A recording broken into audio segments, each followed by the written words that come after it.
আজকে সন্ধ্যার নাস্তা কি করতেছো?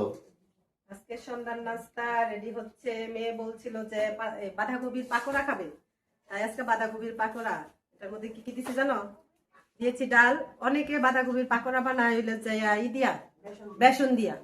আমি এটার মধ্যে বেসন দিই না, আমি অন্যরকম ভাবে করছি। এটার মধ্যে ধনেপাতা, কাঁচামরিচ, তারপরে পেঁয়াজ, ডাল আর দিয়েছি হইলো গিয়া বাঁধাকপি একসাথে মাখিয়ে তারপরে এটা বানাচ্ছি, ভাজছি। তুমি খেয়ে বলবা কিরকম হয়েছে। সবার মতো করি নাই, অন্যরকম ভাবে। এই যে দেখো, তেলের মধ্যে দিয়ে মুচমুচি করে ভাজবো, বুঝছো? তারপরে খাবো সন্ধ্যায় বাঁধাকপির পাকোড়া।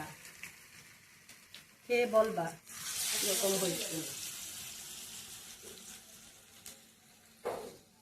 গাইস, আপনারা সাথেই থাকেন। বাঁধাকপির পাকোড়া ভাজছি, সবার দাওয়াত রইলো। পাকোড়া গুলা দেখেন, ভালো করে সুন্দর করে বুড়া তেলে ভাজা ভাজি করছি। খুব সুন্দর করে মচমচা করে ভাজতে হবে, না হলে আবার বাঁধাকপি তো এটা মজা লাগবে না খেতে। আসা আসা, রেডি রেডি রেডি। বাঁধাকপির পাকোড়া কে কে খাবে? পকোড়া রেডি? রেডি। হ্যাঁ, সুন্দর হয়েছে, একদম লালচে, সুন্দর কালার। মেহেরিমা,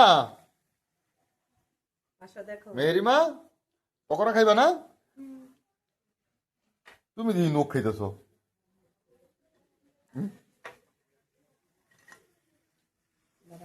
এই যে নাও, রেডি হয়ে গেছে গরম গরম পাকোড়া। খেয়ে বলো এখন কেমন হয়েছে। এই মাসা, খেয়ে বলো কেমন হয়েছে। নতুন সিস্টেমে মুসমুস হয়েছে না? মসমসে আছে। সস দিয়ে খাও। খাইলাম ভালো দর্শক। হয়েছে। বিসমিল্লাহির রহমানির রহিম। কেমন হয়েছে? ওয়াও, আব্বু। ওকে।